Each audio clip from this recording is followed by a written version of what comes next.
Bienvenue sur l'Écho des Museaux, le média associatif qui donne de la voix pour le monde animal. Je suis Marine, une passionnée d'animaux depuis toujours, et ici je donne la parole aux associations, aux professionnels et à toutes celles et ceux qui s'engagent pour la cause animale.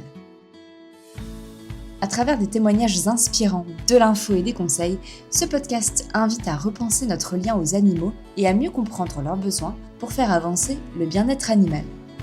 C'est parti pour l'épisode du jour. Bonne écoute!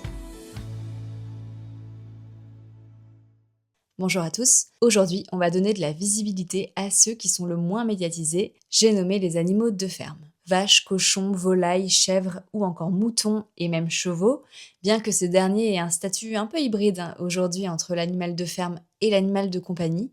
En tout cas, tous ces animaux, autrement appelés animaux de rente, d'élevage, sont des centaines de millions en France à être élevés, nourris, exploités et abattus dans de plus ou moins bonnes conditions, puis consommés, que ce soit leur viande ou leurs produits comme le lait, les œufs, etc. J'utilise volontairement le mot exploiter, pas pour accuser, mais pour nommer une réalité, puisque dès lors qu'on élève un animal pour en tirer quelque chose, il y a une forme d'exploitation de l'animal, et ça n'empêche pas de reconnaître que certains éleveurs font un travail remarquable avec une vraie attention portée au bien-être de leurs animaux tout au long de leur vie. Que ce soit les vaches laitières, dont le rythme de reproduction est lié à notre consommation de lait, les poules, à qui on demande de pondre toujours plus d'œufs, ou encore les truies, qui peuvent vivre des cycles de reproduction très rapprochés dans des espaces confinés, sans parfois pouvoir même se lever. Voilà, ce sont des réalités d'élevage qui peuvent questionner parce que dans certains des systèmes d'élevage actuels, les conditions de vie et les rythmes imposés aux animaux sont trop souvent éloignés de leurs besoins physiologiques. Parce qu'avant d'être un produit de consommation, un animal d'élevage est un animal, donc une vie sensible. Et c'est pour ça que la question de leur protection est essentielle. Peut-être même encore plus, justement, parce que le bien-être de ces animaux dépend directement de nous et de notre manière de consommer. Donc à mon sens, on a une responsabilité encore plus grande envers eux, avec notre mode d'alimentation qui a évolué depuis des années, le fait de manger de la viande ou de la protéine animale quasiment à tous les repas, pour ceux qui en mangent. On produit plus, on consomme plus, et bien souvent sans vraiment se poser de questions sur ces animaux. Et encore une fois, il ne s'agit pas de culpabiliser les gens, mais d'en prendre conscience, pour aller dans le bon sens pour tous ces animaux qui restent des vies sensibles, je l'ai dit, et on le voit de plus en plus d'ailleurs avec des associations de protection de ces animaux qui sont de plus en plus nombreuses dans le paysage associatif français, des sanctuaires pour animaux de ferme, et aussi de plus en plus de particuliers qui décident de réduire leur impact en devenant végétariens ou véganes, ou même, quand ils le peuvent et qu'ils en ont les capacités d'accueil, d'adopter le plus souvent poules de réforme ou petits ruminants. Pour parler de ce sujet central en protection animale aujourd'hui, j'ai eu le plaisir d'enregistrer avec Jimmy, directeur adjoint de l'OABA, acronyme pour Œuvre d'assistance aux bêtes d'abattoir. Cette formidable association pionnière en matière de défense des animaux de ferme et reconnue d'utilité publique a vu le jour dans les années 60 grâce à une femme sensible au sort de ces animaux, ce que va nous expliquer Jimmy. Ce qui est intéressant avec l'OABA, c'est leur approche très ancrée dans le réel, partie d'un constat simple. Tout le monde ne deviendra pas végétarien ou vegan. C'est d'ailleurs ce que me disait très justement Johan Latouche, mon invité de l'épisode précédent, que je vous invite à écouter si vous n'avez pas encore eu l'occasion de le faire, parce qu'on a abordé plein de sujets de protection animale, et notamment donc la question des animaux de rente. Et Johan disait donc à juste titre que tout le monde ne deviendra pas vegan ou végétarien, puisqu'on est dans un monde où l'élevage existe, les abattoirs existent, et que, partout en France, il faut pouvoir respecter ces animaux tout au long de leur vie, évidemment, et surtout lors de leur abattage. Et en fait, comment on fait concrètement pour améliorer les choses pour ces animaux ? Parce que malheureusement, ils sont souvent encore vus comme des produits de consommation, et non pas pour ce qu'ils sont à la base, donc des êtres vivants doués de sensibilité. Donc moi j'aime mettre en avant cette notion de perception, c'est-à-dire qu'un animal est un animal, et on décide de le voir comme un animal de rente ou de compagnie, mais ça c'est notre perception qui définit ce regard qu'on porte sur eux. D'ailleurs, un animal de ferme, ça peut aussi devenir un animal de compagnie, et c'est aussi ce que défend l'OABA, avec la création de son troupeau du bonheur, un sanctuaire pour plus de 600 animaux de ferme sortis de maltraitance, et du coup aussi sortis finalement du circuit classique, si j'ose dire, d'un animal de rente, puisqu'ils ne finissent jamais à l'abattoir. On reparlera évidemment du troupeau du bonheur et de son fonctionnement dans l'épisode. On va aussi aborder les différentes missions extrêmement importantes de l'OABA pour améliorer constamment les conditions de vie et d'abattage des animaux de ferme. Alors parler d'élevage et d'abattage, c'est pas toujours un sujet facile à aborder, hein, ni même à écouter. On n'est pas forcément à l'aise avec ce sujet, et puis c'est plus facile de fermer les yeux, si j'ose dire, ou les oreilles, ou de mettre la poussière sous le tapis, comme on dit vulgairement. Mais vraiment, si vous êtes sensible aux animaux de ferme, sensible à leur défense, et à l'idée de mieux faire les choses pour eux à votre échelle, dans votre manière de consommer, je vous invite vraiment à écouter la richesse des propos de Jimmy. Et je précise que ce n'est pas un épisode qui se veut culpabilisateur ou larmoyant sur le sort de ces animaux, mais un épisode sensibilisateur et informateur pour vous apporter des clés de compréhension du sujet avec le plus de justesse possible. D'ailleurs, si cette thématique vous met mal à l'aise, je vous encourage doublement à rester, parce que vous allez voir à quel point les explications de Jimmy sont accessibles, concrètes et éclairantes. Pour tout vous dire, moi j'avais aussi un peu d'appréhension de travailler sur cet épisode, en me disant que ça allait être difficile pour moi, parce que j'ai un grand niveau de sensibilité sur le sujet des animaux de ferme, mais je tenais aussi vraiment à valoriser l'OABA et leurs actions essentielles dans le paysage de la protection animale. Donc je me suis lancée. Et j'ai tellement appris, j'ai aussi réussi à prendre du recul sur la thématique pour informer à travers le podcast, parce que ça me tenait vraiment à cœur, au nom de tous les animaux de ferme, de réaliser cet épisode. Donc j'en suis très contente et je suis fière d'avoir réussi à dépasser mon appréhension de certaines thématiques pour donner de la visibilité justement à ces questions. En tout cas, l'élevage et l'abattage des animaux de rente fait partie d'une réalité. Ça fait partie de la société dans laquelle on vit et c'est primordial d'en parler, d'autant plus aujourd'hui avec une hausse de la consommation de viande, des produits transformés, etc. Donc l'idée encore une fois n'est pas de culpabiliser les viandards qui nous écouteront, mais que tout consommateur ait le bon niveau d'information en fait sur les produits qu'il consomme pour qu'il achète en conscience. Et informer d'ailleurs, c'est l'une des missions de l'OABA. Sensibilisation, retrait d'animaux de ferme maltraités, amélioration du bien-être animal en élevage, collaboration étroite avec les abattoirs pour améliorer la bientraitance animale dans ce lieu où l'animal finit sa vie, ou encore information du consommateur, c'est de tout ça qui va nous parler Jimmy, que j'ai été ravie de rencontrer en janvier dernier à Paris, au siège de l'OABA. Et pour la petite histoire, je sortais tout juste d'une mauvaise grippe au moment de notre enregistrement. Donc dans les parties où on m'entend discuter avec Jimmy, j'ai l'impression de parler très fort du nez, hein, comme quand on sort d'un gros rhume. Mais bon, peut-être que ça vous sautera moins aux oreilles qu'à moi.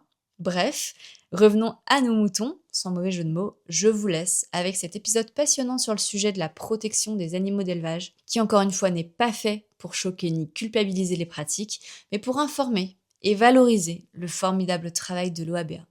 Parce que mieux agir pour les animaux de ferme et mieux consommer, ça passe avant tout par mieux comprendre le sujet. Je m'appelle Jimmy Gouedard, je suis l'adjoint au directeur de l'OABA, j'ai 31 ans et je suis à l'OABA depuis maintenant bientôt 4 ans. J'ai un parcours relativement classique, avec des études en droit divisées entre la Bretagne, d'où je suis originaire, et Paris, où j'ai fini mes études et où je me suis spécialisé en droit pénal. Comme beaucoup de personnes, j'ai fait des études de droit pour être avocat, mais je n'ai pas eu le concours, ce qui ne m'a pas empêché derrière de travailler à la direction juridique de la SNCF après mes études, pendant 2 ans en intérim, où il n'y a pas eu d'ouverture de poste. Donc, suite à ça, j'ai tout simplement cherché un emploi. L'OABA cherchait une personne, donc c'est comme ça que le mariage s'est fait, tout simplement. Après, si on regarde un peu plus en profondeur, il y a quand même si au début je me rendais pas compte, il y a une similarité, on va dire, ou en tout cas il y a un suivi avec l'histoire plus ou moins familiale, parce que mon grand-père était à la fois cheminot, coucou la SNCF, et éleveur de vaches laitières. Ça, c'était mon grand-père maternel. Mes grands-parents paternels étaient aussi leur élevage de basse-cour, etc. Donc ça, c'était la première, on va dire, marche. Mes parents, eux, ont travaillé toute leur vie en abattoir, dans un abattoir à Lamballe qui s'appelle La Coperle, qui est très connu, on va dire, dans le milieu de la protection animale et dans le milieu de la transformation d'aliments. Et moi-même, j'ai travaillé dans cet abattoir l'été pour tout simplement payer mes études, pour faire des petits jobs d'été, on va dire. Donc j'avais le choix, soit entre vendre la viande ou bien protéger les animaux. Et disons que je suis arrivé dans la partie protection animale pour mon plus grand plaisir. Effectivement, t'es bien dans la thématique, quoi. Ça a été... Il n'y a pas de hasard, non, mais voilà, c'est ça. Au début, je me rendais pas compte. Et c'est un ami, en discutant, on me disait, mais c'est complètement logique, en fait. Enfin, c'est vrai que c'était pas, de prime abord, c'était pas pour la protection animale que j'ai fait du droit. Mais, c'est l'un dans l'autre. Ça me va très bien parce que j'ai toujours été proche des animaux. C'est ce que j'allais te demander, parce que j'aime bien contextualiser un peu, mettre l'OABA en avant, très bien, mais aussi mettre la personne que j'interviewe. Et toi, du coup, ton rapport aux animaux J'ai toujours été proche des animaux. Enfin, on a eu, quand j'étais gamin, on avait des chiens, on avait des vaches dans le fond du jardin. Enfin, je m'en souviens. En Bretagne, il y a des animaux de ferme tout le temps. En tout cas, enfin, pas que de ferme, mais en partie. Parce que bon, la Bretagne est une terre d'élevage, hein, je t'apprends rien, je pense. Après, je me suis jamais dit, encore une fois, que je vais aller faire du droit pour faire de la protection animale. C'est un peu par hasard que je suis arrivé là. Mais aujourd'hui, ça fait 4 ans que j'y suis et je remercie la SNCF de ne pas m'avoir donné de CDI à l'issue de mon contrat parce que je pense que j'aurais accepté et je serais jamais arrivé là. Et aujourd'hui, je suis très bien où je suis et donc, tant mieux.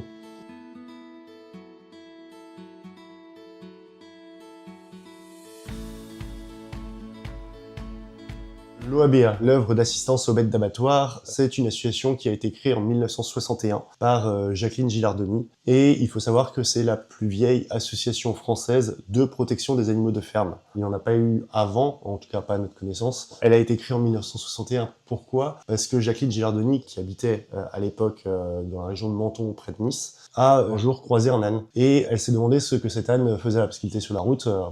Donc, elle a croisé cet âne avec sa fille et elle s'est renseignée d'où venait cet âne.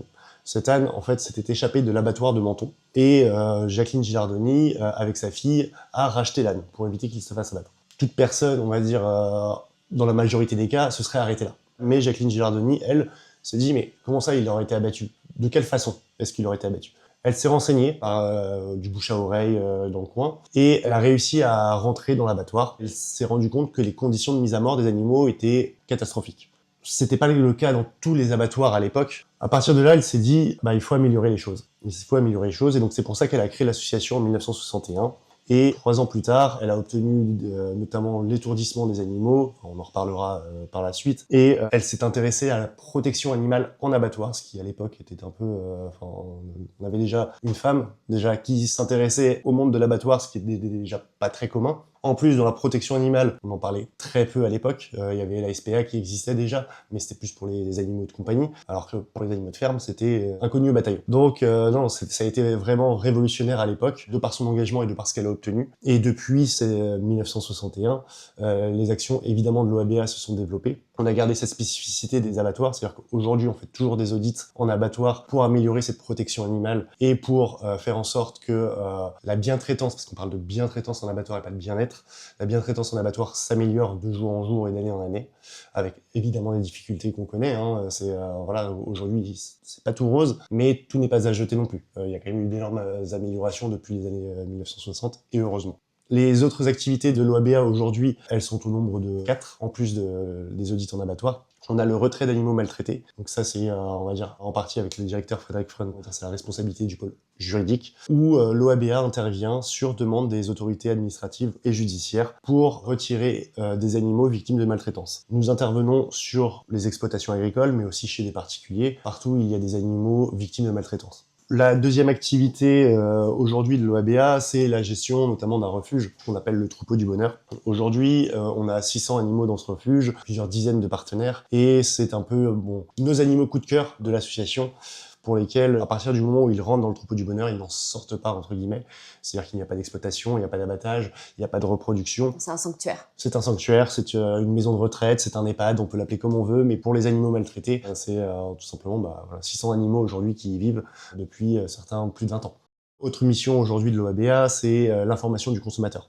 Cette information, elle passe par plusieurs canaux, évidemment les réseaux sociaux, Instagram, Facebook, LinkedIn, Twitter, Blue Sky aussi je crois, mais aussi par le développement d'un étiquetage spécifique qui est l'étiquetage bien-être animal. C'est une étiquette aujourd'hui qui a été créée en 2017 qu'on peut retrouver dans les magasins, notamment sur le poulet, le porc, ou qui permet, comme une Nutri-Score, d'avoir une note de A à E indiquant un peu le niveau de bien-être de l'animal consommé. À titre d'exemple, et pour l'anecdote, vous connaissez tous les codes qu'il y a sur les œufs. 0, 1, 2 et 3. Et bien ça, c'est l'amélioration que l'OABA a obtenue en 1985 avec la LFDA. Et donc aujourd'hui, c'est ce code-là qui permet de savoir si les poules qui font les œufs sont élevées en cage, sont élevées au sol, sont élevées en plein air, ou sont d'agriculture biologique. Donc voilà, c'est aussi ça, une des victoires de l'OABA, ça a été d'avoir cet étiquetage au niveau des œufs, qui aujourd'hui existe encore et on le voit dans les magasins. On voit que ce sont les œufs généralement en plein air ou biologiques qui aujourd'hui partent les premiers, et les œufs de poule en cage aujourd'hui sont moins consommés et heureusement. Heureusement, ce qui montre aussi que le consommateur joue le jeu quand on l'informe. Enfin, le dernier travail de l'OABA, la dernière mission aujourd'hui de l'OABA, c'est un travail, on va dire, plus générique, c'est un travail de plaidoyer auprès des institutions nationales, gouvernement, Assemblée nationale, Sénat, mais aussi auprès des filières d'élevage, pour faire en sorte que la protection animale s'améliore et le bien-être des animaux, autant au niveau de l'élevage, du transport et de l'abattage, s'améliore. Et enfin, des actions juridiques, parce que l'OABA a toujours été dans le dialogue, mais si nous ne sommes pas entendus et si on ne veut pas discuter avec nous, eh bien, nous n'hésitons pas aussi à attaquer en justice, que ce soit le ministère de l'Agriculture ou d'autres entreprises, si jamais il y a lieu. Donc c'est comme ça qu'on a obtenu plusieurs victoires, on aura l'occasion d'y revenir tout à l'heure. Au sein de l'OABA, on va dire c'est une vingtaine de personnes. On a 12 administrateurs qui sont bénévoles et on a une dizaine de salariés, on va dire plus ou moins à temps plein, ça dépend des cas. Et ce sont ces personnes-là qui gèrent quotidiennement les missions de l'association et qui se déplacent dans la France entière quand il y a besoin. On peut aller de Lille à Marseille, de Brest à Strasbourg. On n'a pas de limite, on va dire, à ce niveau-là. S'il y avait un besoin au niveau de l'OABA, en France métropolitaine, je parle, eh bien l'OABA sera là si c'est nécessaire. Et aujourd'hui, la séparation qui avait été voulue par Jacqueline Girardoni quand elle a créé l'association, c'est-à-dire qu'elle s'est entourée de vétérinaires et de juristes pour faire avancer la protection animale en France, et bien cette séparation aujourd'hui est toujours d'actualité parce qu'on a notre président Manuel Mersch qui est vétérinaire et nous avons notre directeur Frédéric Freund qui est lui juriste, et tout ça dans un but commun de faire avancer la protection animale.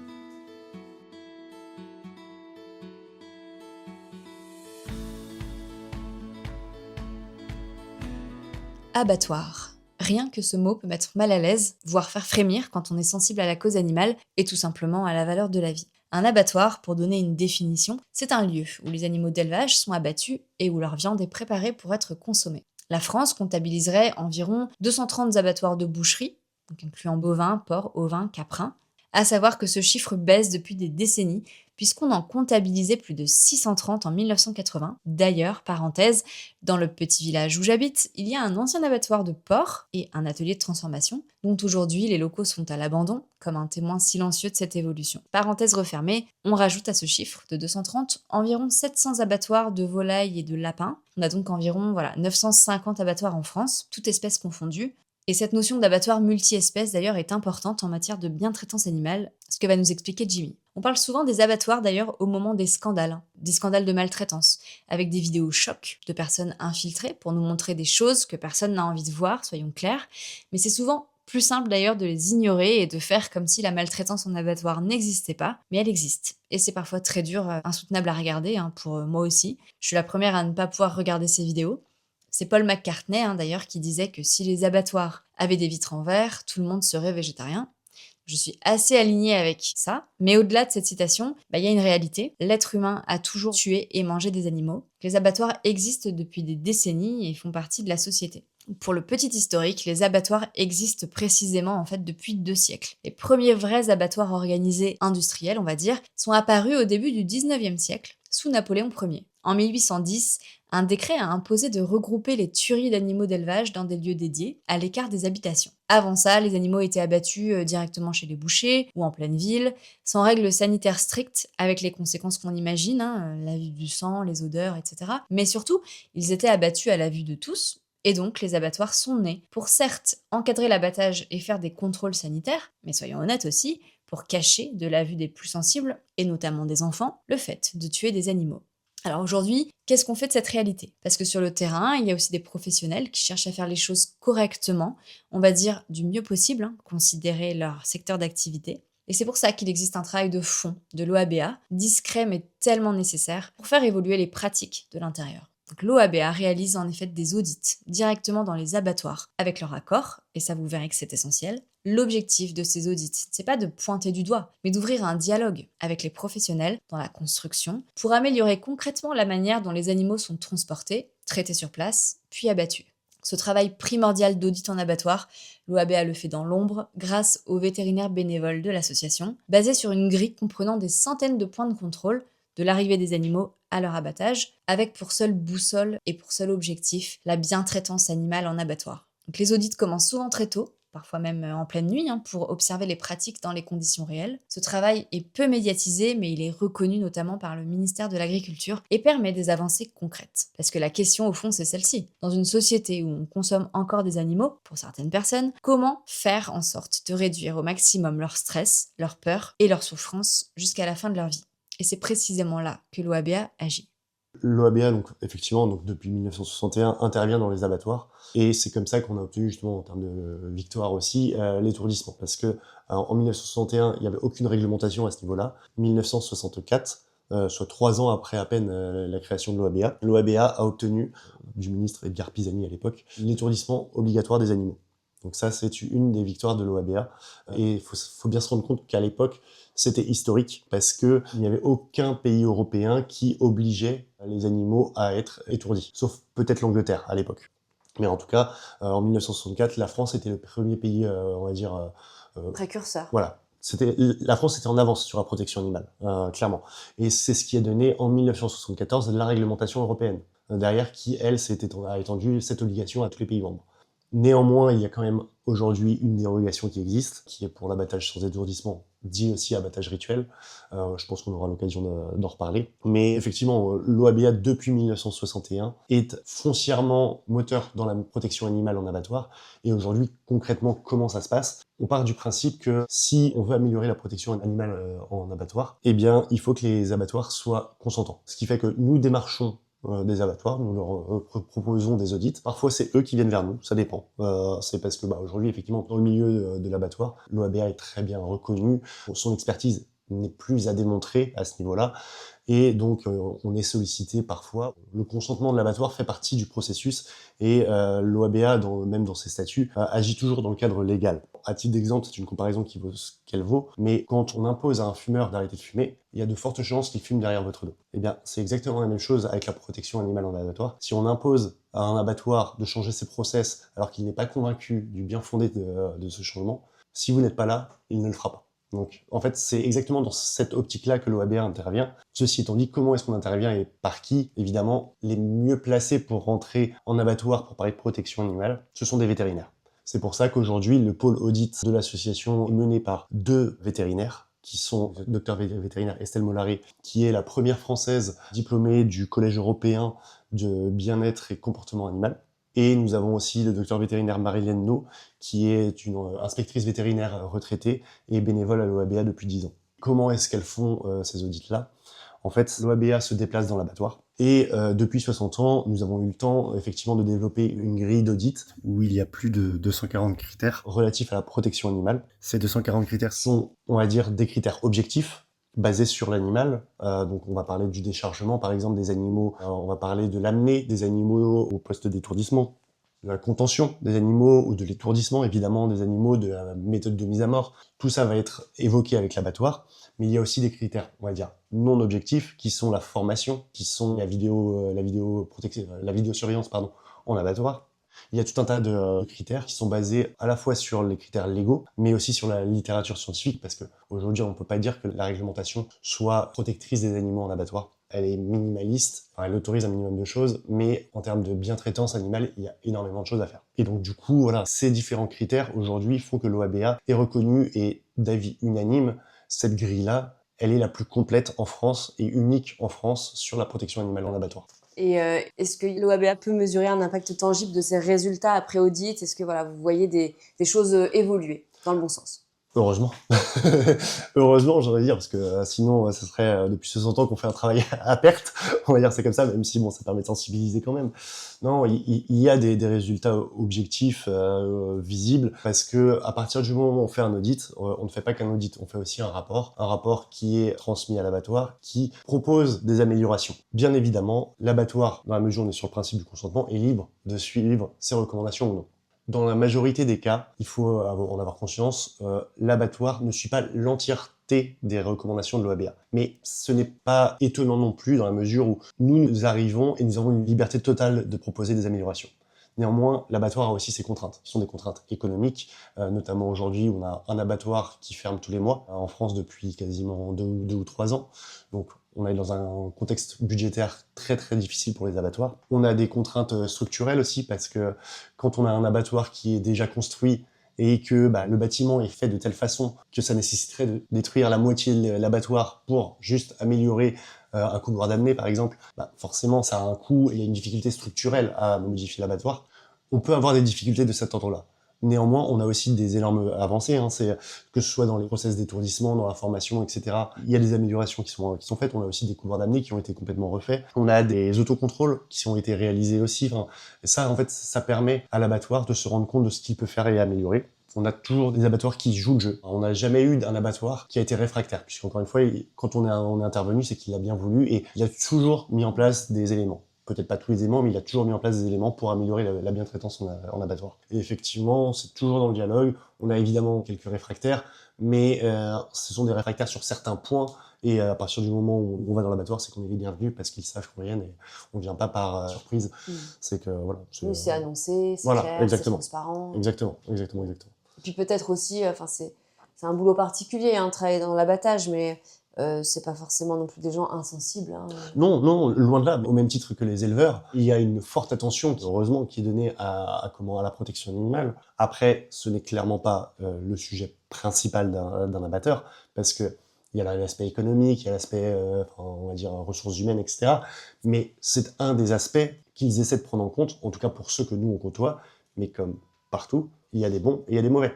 On fera en sorte qu'il y ait le moins possible de mauvais, mais on arrivera toujours à en trouver parce que c'est des circonstances de temps, circonstances de moyens qui font que, un qui était bon à un instant peut être mauvais à l'instant d'après.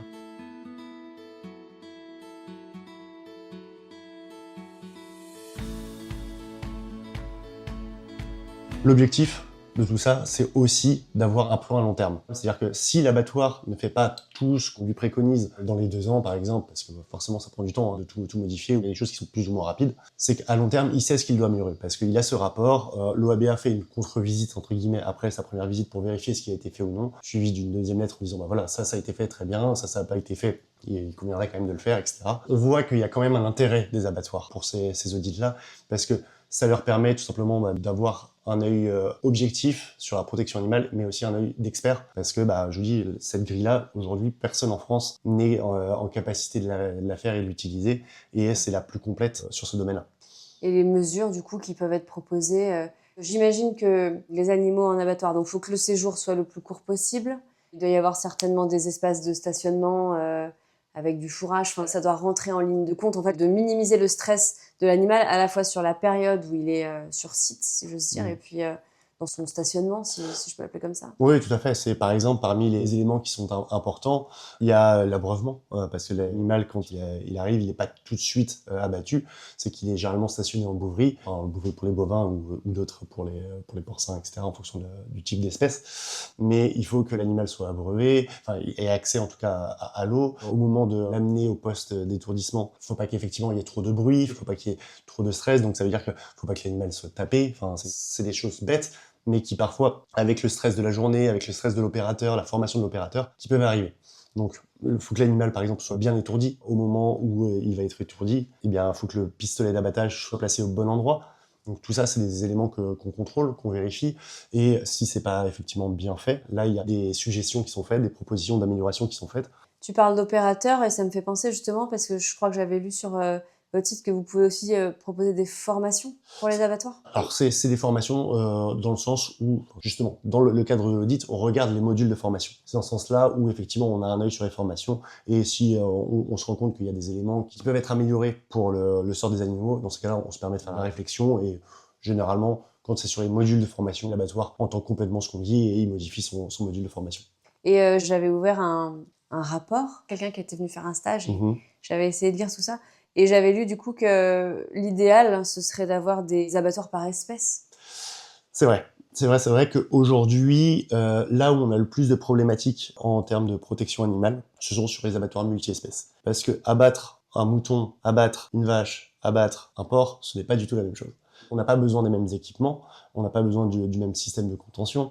Et donc, c'est là où, quand dans la matinée, on fait 50 moutons et dans l'après-midi, on va passer aux bovins, le geste n'est pas le même, les structures ne sont pas les mêmes, et c'est là où on retrouve le plus de problèmes de protection animale. Alors qu'à l'inverse, dans les abattoirs mono-espèces, je vais pas dire que c'est parfait, parce qu'il y a toujours des choses à améliorer, mais c'est là où on a le moins, en tout cas, de problématiques, et ça se vérifie avec toutes les enquêtes qu'on voit, de L214. Là où généralement les images sont le plus atroces, ce sont sur les abattoirs multi-espèces. Est-ce que ça ferait pas cheminer pour la société de se dire, il faut peut-être d'interdire ce genre d'abattoir à terme pour aller vers quelque chose de vraiment spécialisé. Encore une fois, je ne connais pas les enjeux, mais Tout à fait. En fait, le problème qu'on a aujourd'hui, c'est sur la concentration des abattoirs. C'est-à-dire que vous partez on va dire, du nord de la France, ce qu'on peut appeler le nord, c'est propre à chacun, mais on va dire, on prend La Rochelle et on va au-dessus, il y a beaucoup d'abattoirs. C'est généralement, même s'il y a des exceptions, des abattoirs mono-espèces, volailles, porcs, bovins, ou alors, on va dire, 2 espèces, porcs et bovins,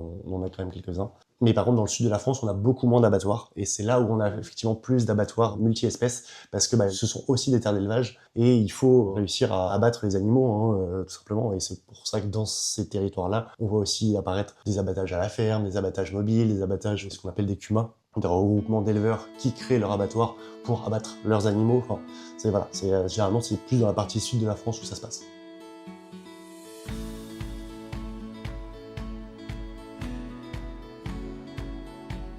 Pour compléter le propos de Jimmy, si vous souhaitez creuser le sujet, je vous invite à découvrir le site internet de l'OABA et toutes les pages consacrées à l'abattage. Il y a notamment une page consacrée aux recommandations et aux bonnes pratiques que l'OABA met à disposition des abattoirs à travers 2 guides en téléchargement libre, un guide concernant les ruminants et l'autre consacré aux cochons. Donc, ces guides rappellent notamment le cadre légal de la protection animale en abattoir, que l'animal est un être sensible, qu'il convient de respecter jusqu'au bout de sa vie, les bonnes pratiques pour ménager les animaux du stress et comment justement reconnaître un animal en situation de stress. Et ça n'intéressera pas les végétariens, mais comment aussi le stress a une répercussion directe sur la qualité de la viande de l'animal. Donc le guide explique tout ça, et pour les publics sensibles, pas de photos choquantes, mais de très belles illustrations de Brigitte Renard, artiste engagée pour les animaux. Et même si ce sont des guides à destination des abattoirs, et l'OABA les a d'ailleurs envoyés à tous les abattoirs du pays, je trouve que c'est des supports extrêmement complets et une bonne source d'information en fait sur le bien-être des animaux de ferme. Et puis ça donne une vision concrète des actions de l'OABA en matière de bien-traitance en abattoir.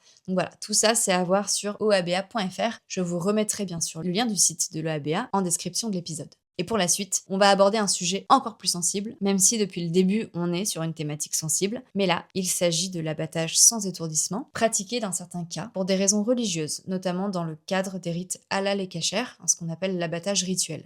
Avant d'aborder ce sujet, je tiens à dire très clairement que ce podcast n'a absolument pas vocation à porter un regard politique ou à remettre en question les croyances et religions de chacun. Je respecte évidemment toutes les religions, et si le sujet est abordé ici, c'est uniquement sous l'angle du bien-être animal, avec respect, et dans le but d'informer que ce type d'abattage sans étourdissement au préalable de l'animal provoque de la souffrance, ce qui est démontré scientifiquement. On le rappelle, en France, il existe aujourd'hui 2 grandes méthodes d'abattage. La première, donc l'abattage avec étourdissement. L'animal est d'abord insensibilisé, ce qui provoque une perte de conscience avant ce qu'on appelle la saignée. Ça permet d'éviter autant que possible la souffrance de l'animal, et c'est ce qu'on appelle la méthode conventionnelle, l'abattage humanitaire, encadré par décret depuis 1964, grâce à l'OABA. Et puis, il y a une seconde méthode, l'abattage sans étourdissement, que Jimmy va justement nous expliquer pour nous aider aussi à comprendre ce que ce type d'abattage implique, à la fois pour les animaux, mais aussi pour les consommateurs. Depuis 1961, on se bat pour l'étourdissement des animaux. On l'a obtenu partiellement en 1964 grâce à ce décret dit d'abattage humanitaire. On a obtenu l'étourdissement de la majorité des animaux, mais il y a quand même une exception, qui est pour l'abattage. Nous, on parle d'abattage sans étourdissement, mais on parle aussi d'abattage rituel. Pourquoi ? Parce que ça concerne les communautés juives et musulmanes qui mangent halal et kasher. C'est un sujet qui est à la fois très simple et à la fois très complexe parce que forcément c'est très politique. Je tiens à préciser que l'OABA est une association apolitique et une association qui respecte toutes les croyances et toutes les communautés. On n'a aucun problème avec ça. Néanmoins, l'OABA s'est toujours battu pour la protection animale et se battra toujours pour la protection animale. Le problème avec l'abattage sans étourdissement ou rituel, c'est que l'animal est égorgé vivant. Il est saigné vivant et on attend qu'il perde conscience et c'est là que s'arrête sa douleur. Tous les rapports scientifiques aujourd'hui le disent, que ce soit la Fédération vétérinaire d'Europe ou l'EFSA nous disent qu'à partir du moment où l'animal n'est pas étourdi, il y a une énorme souffrance pour cet animal. À partir de là, l'OABA ne peut pas tolérer qu'on égorge un animal et ne peut pas tolérer cette pratique. Ce qu'on demande, et comme je disais tout à l'heure, l'OABA a toujours été dans le dialogue. Donc ça fait des années et des années qu'on discute avec le gouvernement et avec les cultes pour cet abattage dit sans étourdissement. Aujourd'hui, où est-ce qu'on en est ? Moi, c'est simple, j'ai une comparaison qui est pareil, qui vaut ce qu'elle est, mais dans le début des années 2000, on avait l'Église catholique qui nous disait que l'usage du préservatif, c'était un non-sens d'un point de vue religieux. Aujourd'hui, l'Église catholique a évolué là-dessus. Et c'est exactement la même chose avec l'abattage sans étourdissement, et c'est exactement ce qu'on demande. C'est une évolution des cultes, une évolution de la mentalité des cultes, parce que on ne demande pas à mettre fin à l'abattage rituel, non. On demande juste que ça évolue, parce que dans d'autres pays, c'est déjà le cas. On a, par exemple, en Indonésie, qui est une population à majorité musulmane, l'étourdissement des animaux est accepté, même d'un point de vue légal. Donc, en fait, comme il existe différents courants dans le mouvement chrétien ou dans le mouvement hindou, peu importe, il existe différents mouvements dans le courant juif et musulman qui font qu'ils acceptent ou non l'étourdissement. En France, aujourd'hui, ce n'est pas le mouvement majoritaire. En tout cas, pas au niveau du culte, des représentants du culte. Donc, on demande une évolution de cette mentalité-là parce qu'on est aussi convaincu que les consommateurs de halal et de kasher ne sont pas forcément informés de comment sont faites les conditions d'abattage. L'animal souffre, l'animal est égorgé, il y a même une dérogation dite sanitaire parce qu'on a l'œsophage qui est tranché au moment de l'abattage, ce qui peut entraîner des régurgitations, c'est un peu technique, mais des régurgitations qui entraînent un problème sanitaire. Et c'est un aussi des aspects de l'abattage sans étourdissement.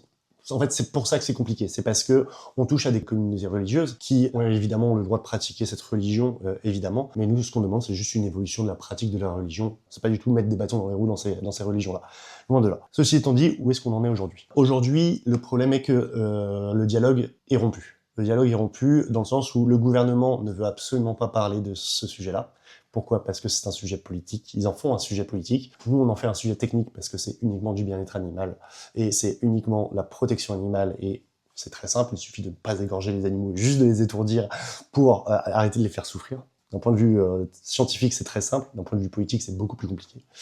Et les discussions avec les cultes sont à l'arrêt. Depuis, on avait avant des discussions au sein du Comité national éthique des abattoirs, mais il n'y a pas eu de réunion depuis 2021. Et donc, à partir du moment où il n'y a pas de dialogue, pas 10 000 façons de faire avancer la chose, c'est de deux façons, soit par des nouvelles technologies. Il y en a une en perspective là qui pourrait être prometteuse. On attend des différents rapports de l'EFSA notamment. On espère l'avoir pour la fin du mois. C'est un peu trop tôt pour en parler. Mais l'autre possibilité, c'est le juridique. Et donc les contentieux. Les contentieux, c'est que c'est une autre victoire de l'OABA en 2019, après une dizaine d'années de procédure. L'OABA a saisi la Cour de justice de l'Union européenne, et qui, dans un arrêt du 28 février 2019, a décidé que tout animal issu de l'agriculture biologique, et donc avec le fameux label agriculture biologique, devait être étourdi. C'est-à-dire que à l'origine de ce contentieux, on avait notre directeur, Frédéric Freund, qui se baladait dans les rayons, et qui a vu sur un emballage à la fois la certification halal et la certification biologique. Il s'est dit,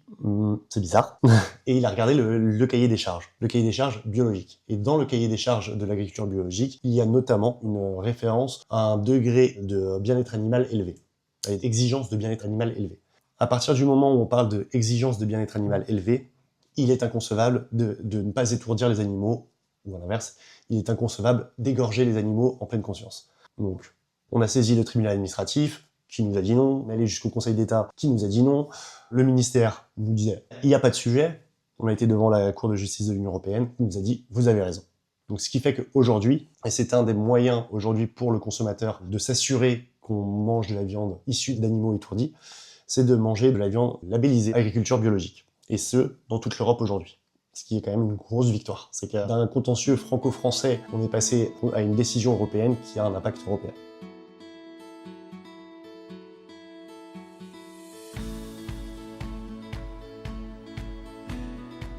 Là, normalement, je me balade dans les rayons, je peux plus voir ça. Halal et bio en même temps. Non, ils ont forcément essayé de trouver des petits subterfuges. De temps en temps, on a des mentions, c'est élevé biologiquement. Ce qui en soi est un non-sens, puisque ce n'est pas un label. Ça veut dire qu'effectivement, l'animal a été élevé dans le cahier des charges, on va dire favorable au bien-être animal, mais il a été égorgé en pleine conscience. C'est pour ça que aujourd'hui, il est impossible de voir du biologique, halal ou kasher. Ça, c'est un des éléments que le consommateur peut utiliser pour manger de la viande issue d'abattage avec étourdissement. L'autre option, c'est aussi l'étiquette bien-être animal, parce que l'OABA, avec d'autres ONG et d'autres producteurs et distributeurs, développe une étiquette que vous pouvez retrouver notamment sur le poulet, le porc, AEBA, étiquette bien-être animal. Sur une liste de critères figure l'étourdissement des animaux. Et donc à partir du moment où votre poulet est noté A, B, je crois C aussi, en tout cas à partir du moment où il est dans les notes les plus élevées, vous êtes sûr que l'animal a été étourdi. Donc c'est aussi une façon d'informer le consommateur. Là c'est élevage, transport et abattage, mais du mode de production et du mode de mise à mort de l'animal. Et au niveau de cette étiquette, le déploiement de cette étiquette, parce que, enfin, moi, je sais pas si je l'ai déjà vu, tu vois. Mmh. Au niveau du déploiement, aujourd'hui, donc l'étiquette a été créée en 2017. Elle a été créée par 3 ONG, dont l'OABA et le groupe Casino. Dans quel but est-ce qu'elle a été créée? C'est que on s'est dit, le consommateur, dans tous les sondages, dans toutes les intentions qu'on peut avoir, le dit, il souhaite plus de bien-être animal pour les animaux qu'il consomme. Ceci étant dit, on voit bien que parmi l'acte d'achat, il y a l'intention du consommateur qui veut plus de bien-être animal, mais qui va acheter sa tranche de jambon à 2 euros. Ces 4 tranches de jambon à 2 euros. À la fois, le prix est un élément important dans son acte d'achat, mais il y a aussi l'information. Et on s'est dit, il fallait informer le consommateur. Donc c'est comme ça qu'est née l'étiquette. Et aujourd'hui, tu retrouveras par exemple sur les barquettes du poulet loué, tu verras, il y a une étiquette bien-être animal, avec un score de A, B, C, enfin voilà. Elle se trouve en rayon, effectivement, il faut encore qu'elle se déploie parce que tous les distributeurs, donc, que ce soit Leclerc, enfin, notamment Leclerc, ne sont pas dans la EBEVA, mais c'est une façon qu'on a trouvée pour informer le consommateur, encore une fois, de ce niveau de bien-être des animaux et donc faire en sorte qu'ils consomment aussi de façon éthique. Nous, ce qu'on prône, c'est le moins mais mieux. Manger moins de viande, mais de la meilleure viande, tout simplement. C'est peut-être pas acheter cette tranche de 2 euros tous les jours, mais plutôt l'acheter tous les 4 jours et en acheter une qui, pour le coup, est biologique, où on sait que l'animal a été respecté, où on sait que d'un point de vue environnemental, c'est meilleur, et d'un point de vue santé aussi. Parce qu'il faut pas l'oublier, c'est que manger trop de viande n'est pas bon pour la santé. Ah, c'est sûr. Est-ce que vous avez des chiffres d'abattage rituel Alors, c'est un des gros sujets, on va dire, actuels de l'association. C'est qu'en 2014, nous avions des chiffres. C'était 27% des ovins qui étaient abattus sans étourdissement, 15% des bovins. Pour autant, depuis 2014, nous n'avons plus de chiffres. Ce n'est pas manque de les avoir demandés, évidemment. L'OABA les demande depuis près de 10 ans, je pense. Mais le ministère, dans sa grande mansuétude, nous répond qu'il n'y a plus de chiffres parce qu'ils ont changé de logiciel. Bon, c'est une réponse qui, voilà, vaut ce qu'elle vaut. Oui, voilà, elle vaut ce qu'elle vaut, elle frôle l'irrespect et surtout que bon, on se rend compte que c'est le ministère qui ne souhaite pas communiquer les chiffres. Parce qu'il y a eu une hausse. C'est ce que nous on soupçonne, c'est qu'aujourd'hui il y a davantage d'animaux qui sont abattus sans étourdissement ou en tout cas qu'il n'y a pas de contrôle qui sont faits. Et donc du coup c'est un des sujets de l'OABA actuellement parce que en 2023 nous avons envoyé un courrier à 95 préfectures, donc toutes les préfectures de France, leur demandant les rapports de contrôle qu'ils font, permettant de vérifier que, je vais rentrer dans le côté un peu technique, mais à partir du moment où l'abattoir a l'autorisation d'abattre sans étourdissement, il doit faire des contrôles et il doit notamment avoir un système d'enregistrement permettant de vérifier que tel bovin qui est abattu sans étourdissement correspond à une commande. C'est-à-dire qu'il doit avoir la commande pour abattre l'animal sans étourdissement. Principe d'une dérogation. Les services vétérinaires d'inspection en abattoir, qui sont sous la responsabilité du ministère de l'Agriculture, doivent vérifier qu'il y a une concordance entre les abattages sans étourdissement et les commandes. Nous avons demandé ces chiffres, on nous a répondu qu'ils n'avaient pas les chiffres. On a saisi diverses autorités administratives qui nous ont donné raison en nous disant s'ils ont les chiffres, ils doivent vous les communiquer. Donc en octobre de mémoire 2025, on a attaqué le ministère en justice pour avoir communication de ces chiffres-là. C'est encore un peu tôt pour avoir la réponse. On espère l'avoir en 2026, peut-être 2027. Mais c'est un vrai sujet de savoir combien d'animaux sont aujourd'hui non étourdis, parce que c'est un souci de transparence vis-à-vis du consommateur, un souci de protection animale, et un souci accessoirement de contrôle. De contrôle et de faire en sorte que tous les contrôles soient faits dans les abattoirs. Et à ce jour, on a de gros doutes sur la réalité de ces contrôles.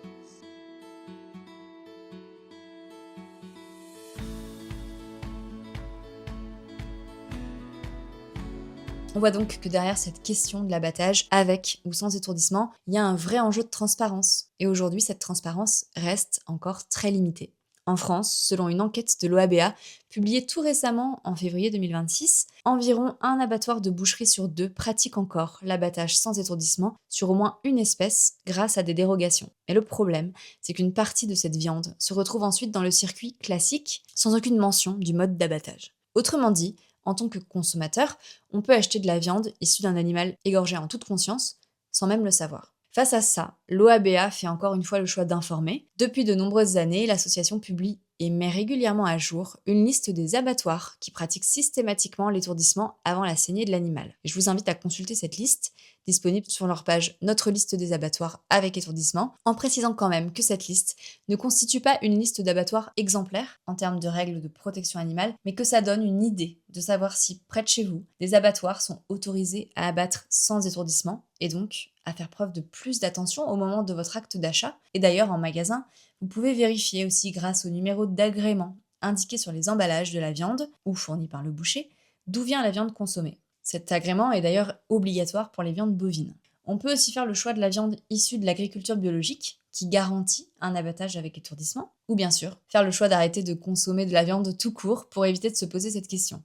Mais aux personnes qui continuent d'acheter, de consommer, c'est important qu'elles puissent faire ce choix au moment de consommer. Savoir si elles cautionnent le fait d'acheter de la viande d'un animal qui a souffert. Voilà. Après, le choix appartient à chacun et personne n'a à juger de ça. Quant à l'étiquette bien-être animal, depuis que j'ai enregistré avec Jimmy, je fais ultra attention à ça en magasin. Je vais voir constamment désormais dans les rayons viande si je la trouve. Et en effet, je l'ai vu 2-3 fois. Alors pour le moment uniquement sur du poulet, avec de très bonnes notes. A, B, sur des barquettes, et ça m'a fait un peu plaisir. Et je pense que même si on ne consomme pas, si on n'achète pas de viande, on peut répandre la bonne parole sur cette étiquette encore trop confidentielle pour qu'autour de soi, notre entourage puisse mieux la connaître, mieux l'identifier. Si vous nous écoutez en version audio, je vous invite à vous rendre sur la version YouTube de l'épisode où vous verrez sur cette partie les étiquettes que je mettrai en avant. Encore une fois, rendez-vous sur oaba.fr, rubrique consommateur. Vous aurez toutes les explications détaillées de cet étiquetage, ce que ça implique concrètement pour les animaux, c'est-à-dire accès extérieur, parcours arboré, rythme de croissance des poulets, durée de leur vie, nombre de mètres carrés par cochon, liberté de mouvement de la truie pendant sa maternité, durée du transport des animaux partant à l'abattage et vidéosurveillance en abattoir. À noter que cet étiquetage est l'un des plus complets d'Europe car il prend en compte toutes les étapes de la vie de l'animal, de la naissance jusqu'à l'abattoir. Donc c'est extrêmement important de le valoriser. Et vous aurez aussi d'ailleurs sur cette rubrique l'explication de tous les labels, label rouge, label bio, etc.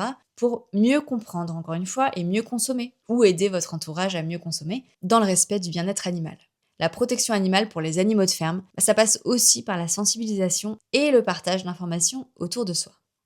Pour la suite, on va s'intéresser à une autre mission essentielle de l'OABA, qui est son action directe sur le terrain auprès des animaux de ferme en situation de maltraitance. L'OABA intervient notamment lorsqu'il y a des signalements de mauvais traitements dans les élevages, toujours dans un cadre légal prévu par le Code rural, qui permet, dans certains cas, de retirer des animaux victimes de mauvais traitements pour les confier à une association de protection animale. Il y a différents cas, comme tout le temps, c'est ni blanc ni noir, c'est toujours un peu gris.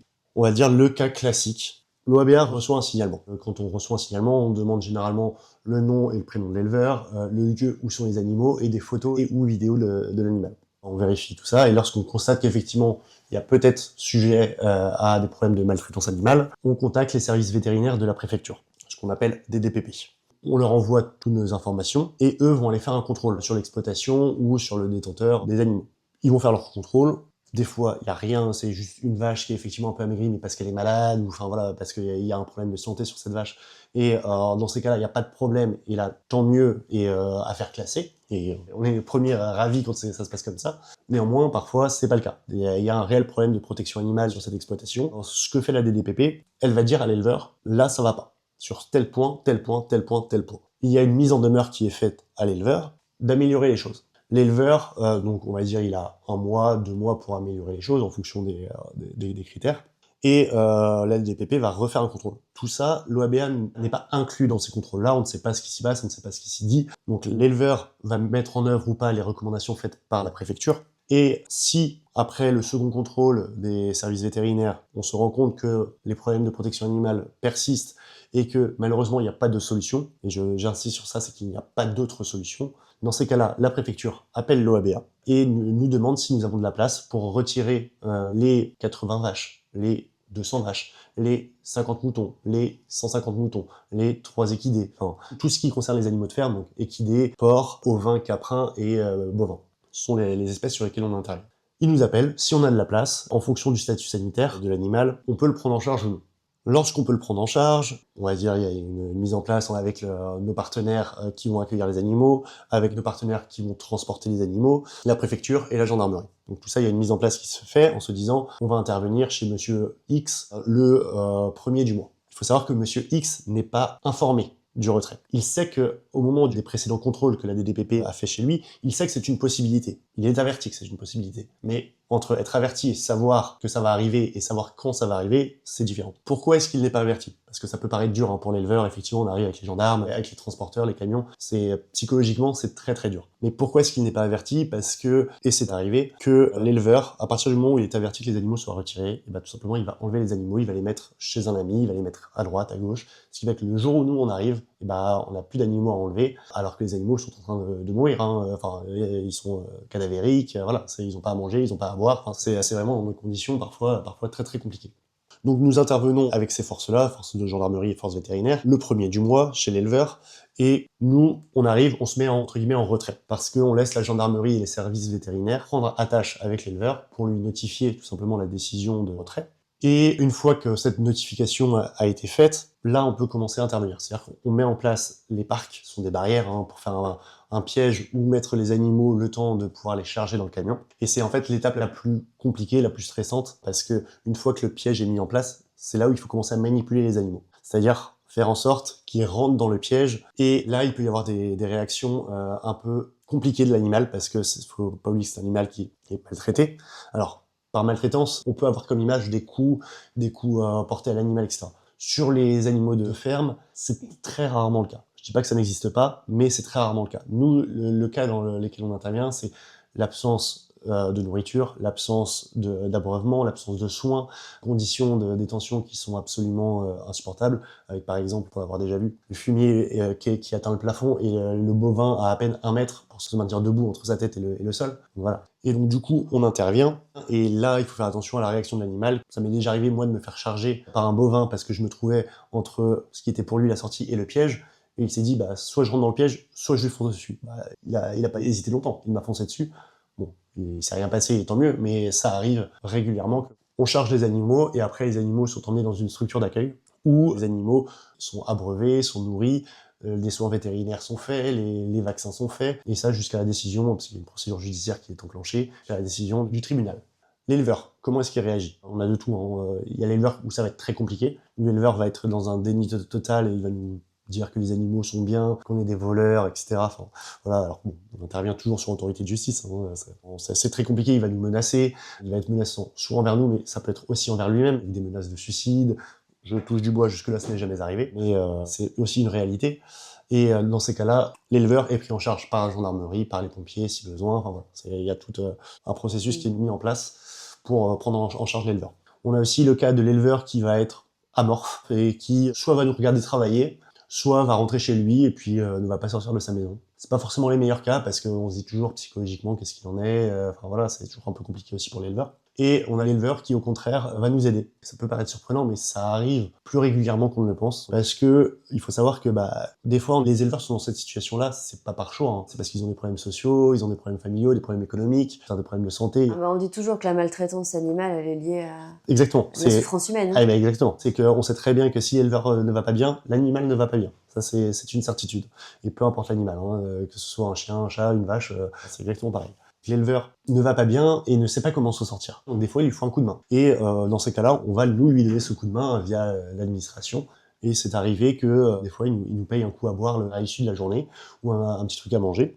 Parce que il nous dit, mais je ne savais plus comment faire, je me levais le matin, il y avait 5 cadavres, c'était un plaisir pour personne. Au moins, là, maintenant, il est soulagé, et il peut repartir à zéro. Même si, effectivement, il y a une procédure judiciaire derrière, il peut repartir à zéro, et c'est un soulagement pour lui. Vraiment, c'est ça, pour l'avoir vécu, c'est vraiment un soulagement.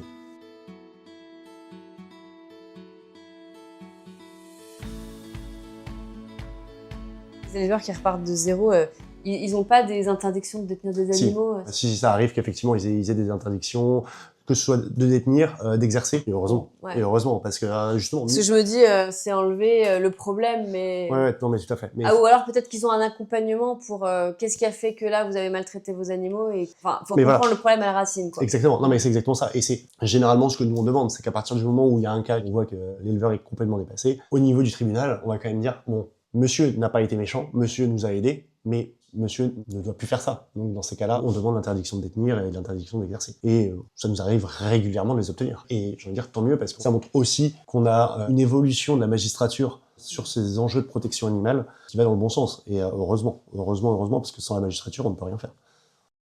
Il faut savoir que l'OABA, quand nous on intervient, Sur ces opérations-là, on intervient en tant qu'association de protection animale et donc pour les animaux. On n'est pas là en théorie pour l'homme. Néanmoins, si on fait le tour de ceux qui interviennent le jour de l'opération, on a les gendarmes, les services vétérinaires de la préfecture et l'OABA. Il n'y a personne pour prendre en charge l'humain. Nous, on prend en charge les animaux, les services vétérinaires font leurs procédures, les gendarmes prennent en charge l'humain, mais d'un point de vue procédural. Le côté psychologique n'est absolument pas pris en compte chez l'éleveur à ce moment-là. Nous avons les chambres d'agriculture, le GDS, la MSA, qui, le jour du retrait, ne sont pas présents pour prendre en charge cet humain. Donc, au sein de l'OABA, on n'est quand même pas des monstres, on essaye quand même de faire un peu la part des choses, c'est-à-dire qu'on va toujours aller prendre contact avec l'éleveur, on va toujours aller lui expliquer la procédure, ce qui lui arrive, et on va même essayer de faire en sorte que l'éleveur sorte par le haut de cette procédure. Parce que une fois que la procédure est enclenchée, on va pas faire marche arrière. On est là pour retirer les animaux, on va retirer les animaux. Néanmoins, il nous est arrivé de proposer à l'éleveur un accord amiable, parce que les frais de garde sont à charge de l'éleveur, faut le savoir. Les frais de garde, dès lors que nous on récupère les animaux, c'est l'éleveur qui va payer les frais de garde, que nous on réclamera derrière en justice. On va les avancer et on va les réclamer en justice, sous réserve évidemment qu'ils soient solvables. Ce qui fait que ça peut atteindre des sommes assez importantes. Donc pour éviter ces frais de garde, on dit à l'éleveur, vous nous cédez les animaux, mais derrière par contre, on s'engage nous à valoriser les animaux pour faire en sorte que vous puissiez retoucher quand même une somme d'argent sur ces animaux-là. Ce qui fait que derrière, on a déjà fait des chèques de 250 000 € à des éleveurs. Alors évidemment, nous on a déduit nos frais de garde, parce que bon, c'est logique que ce soit pas à l'association non plus de payer ses frais de garde, mais au moins, nous, ça ne coûte rien. L'éleveur s'en tirera quand même avec un chèque plus ou moins important en fonction des cas, et derrière, il peut au moins essayer soit de payer ses dettes, parce que généralement il a des dettes, soit essayer de repartir, pas forcément en élevage, hein, mais en agriculture de céréales, voilà. Aujourd'hui, cette prise en compte de l'humain au moment du retrait, elle est faite majoritairement par l'OABA, parce que les autres organismes n'accompagnent pas l'éleveur. En tout cas, pas suffisamment à notre sens. Mais quand tu dis de revaloriser les animaux, ça veut dire quoi? Parce que alors ça n'a rien à voir avec ceux qui vont partir dans le troupeau du bonheur, c'est autre chose. C'est ça, exactement. C'est que, en fait, depuis 20 ans, on récupère des animaux victimes de maltraitance sur les exploitations. Il y a 20 ans, c'était une centaine d'animaux par an. C'était largement absorbable, généralement cela finissait en troupeau du bonheur. L'année dernière, on était à 2700, l'année d'avant à plus de 3000, ce qui fait que, d'un point de vue structurel et d'un point de vue financier, on n'a pas la capacité d'accueillir tous ces animaux dans le troupeau du bonheur. On aimerait bien, hein, mais quand on sait qu'une vache, c'est à peu près 20 000 € sur sa vie, un équidé, c'est 80 000 € sur sa vie, quand ça vit 20 ans, il faut non seulement la place, mais il faut l'argent. Toute association de protection animale devrait le dire, c'est malheureusement pas le cas, mais ça ne sert à rien de récupérer des animaux si on n'a pas la capacité structurelle et financière de les prendre en charge. Nous, on a une position qui est un peu particulière là-dessus, mais c'est une position qu'on assume, c'est que les animaux, quand on intervient, ils sont dans des états catastrophiques. Et ils sont destinés à la valorisation bouchère. On décide de les enlever de ces conditions de situation catastrophique, de les mettre chez des éleveurs chez qui ça va bien se passer et où au moins le respect de l'animal est présent. Néanmoins, derrière, il y a une décision de justice. Le tribunal peut nous dire, vous envoyez les animaux à l'abattoir, vous revendez les animaux. Derrière, ce qui fait que oui, ça peut nous arriver effectivement de le faire. Mais parce que ça permet à l'éleveur de s'en sortir mieux, ça permet à l'OABA aussi de pas avoir à conserver tous les animaux parce que structurellement on peut pas. Où est-ce qu'on les met, quoi? C'est une position qui est parfois compliquée. Oui, mais on les met où tous ces animaux? On les laisse crever dans les stabulations ou est-ce que, à minima, on les retire, on fait en sorte qu'ils vivent bien le reste de leur vie? Alors même si derrière ils finissent en valorisation bouchère, mais au moins ils ont quand même pas souffert toute leur vie, quoi. Donc c'est une position un peu particulière. On en a bien conscience, mais qui est en fait très rationnelle. Après voilà, il y a quand même une partie qui finit en troupeau du bonheur et heureusement. Ok. Et tu parlais d'animaux pour la viande, ça arrive jamais avec des cas de maltraitance avec des laitières Si, tout à fait. C'est des produits consommés, que ce soit des laitières, il y a tout type de cas, même les équidés. Hein. Ça nous arrive, pas plus tard qu'il y a une semaine, j'ai reçu un appel, on a 5 équidés à placer, on va les prendre en charge. On va les prendre en charge, et par contre, les équidés, eux, c'est évidemment qu'ils finissent en troupeau du bonheur. Donc on peut pas non plus toujours intervenir, parce que des fois on a des appels, oui, j'ai 40 équidés à placer. Non, non, je suis désolé, on n'a pas la capacité. Et c'est des vraies problématiques, parce que en termes de demande, depuis 20 ans, ça ne fait qu'exploser. On a de plus en plus de demandes de sollicitations pour retirer les animaux, et ce qui est à la fois triste et inquiétant.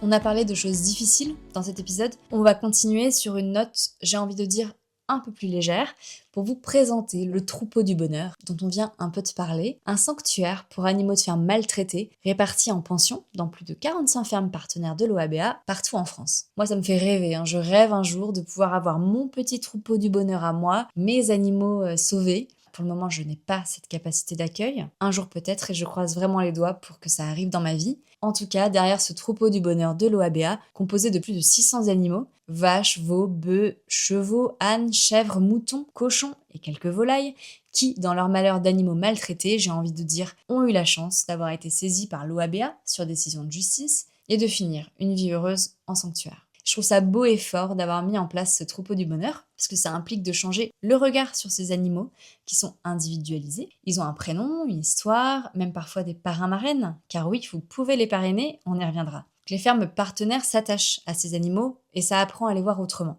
Quelque part, ça redonne à l'animal de ferme quelque chose qu'on lui a enlevé depuis le début, c'est-à-dire le droit d'exister pour lui-même. Le troupeau du bonheur, le premier, on va dire, troupeau du bonheur, il est né en 1993, donc il a plus de 30 ans maintenant. En 1993, on a eu une audience dans laquelle le juge a prononcé la confiscation des animaux de l'éleveur et les a confiés à l'OABA.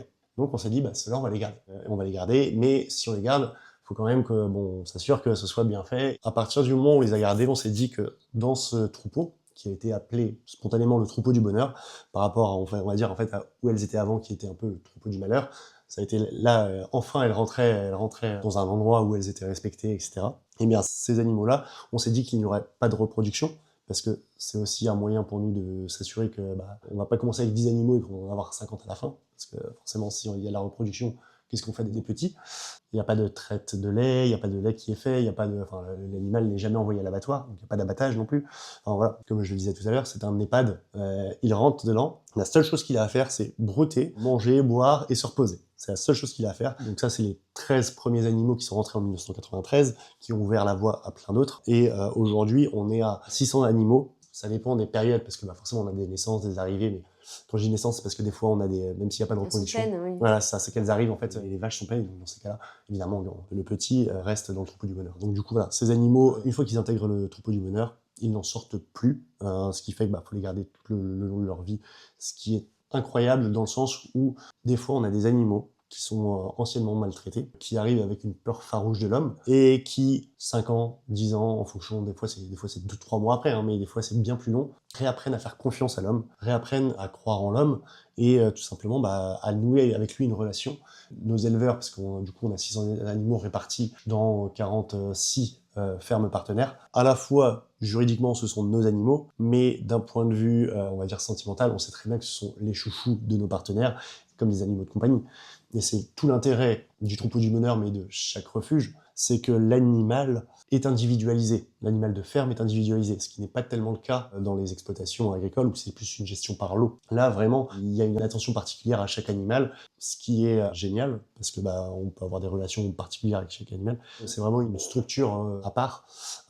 C'est unique, hein. Oui, tout à fait. En fait, c'est unique dans le sens où, effectivement, avoir 46 partenaires dans la France entière, je ne crois pas qu'il y ait d'autres associations qui aient autant de réseaux à ce niveau-là. Alors, des associations qui ont plus d'animaux, ça évidemment, c'est pas un concours, j'ai envie de dire. Mais effectivement, sur ce maillage qu'on a en France, même si on est toujours en recherche, mais c'est vraiment quelque chose d'important. Et puis, c'est agréable justement d'avoir, c'est aussi pour ça que l'OABA est reconnu, c'est qu'on a cette expérience terrain avec les éleveurs. C'est-à-dire qu'on n'est pas qu'une association de protection animale qui défend les animaux et c'est tout. C'est qu'on a des relations quotidiennes avec les éleveurs et on est en capacité de dire qu'ils sont respectueux du bien-être animal et que oui, il y a des personnes, et heureusement il y en a dans l'élevage, qui sont soucieux du bien-être des animaux et heureusement qu'il y en a. Dire qu'il n'y en a pas, c'est complètement faux. Et c'est essentiellement des anciens éleveurs parce que s'ils sont encore en activité, ils ont d'autres bêtes, c'est ça? En fait, on a le cas où ce sont des anciens éleveurs, où effectivement, ils ont eu des animaux toute leur vie, et ils sont partis à la retraite, mais ils sont pas contre d'avoir 5, 10, 15, 20 animaux qui savent qu'ils n'en verront jamais à l'abattoir, qui vont rester là toute leur vie, ou en tout cas le plus tard possible, parce que forcément, c'est aussi possible, l'éleveur qui a envie d'arrêter, il nous le dit, et puis voilà, on va pas non plus forcer les personnes à continuer. Je me dis, ça doit faire bizarre de faire le distinguo entre mes bêtes de rente, même si je m'en occupe très bien, et puis troupeau dans le coton, là, c'est aussi justement une des particularités du troupeau du bonheur, c'est qu'effectivement on a les éleveurs, mais qui nous disent, au moins ceux-là, je sais que je peux m'y attacher, je sais qu'ils vont rester là. C'est là tout l'intérêt aussi, c'est qu'on a aussi des partenaires qui connaissent le métier et qui savent ce que c'est aussi que le bien-être animal.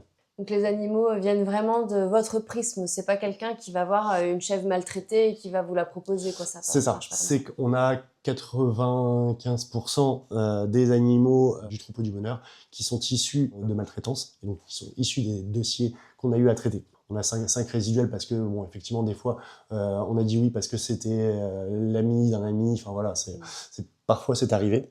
Mais majoritairement, effectivement, on tient à garder ce prisme-là parce que, d'une part, nous, ça nous permet de gérer les flux, ça nous permet aussi de responsabiliser les personnes.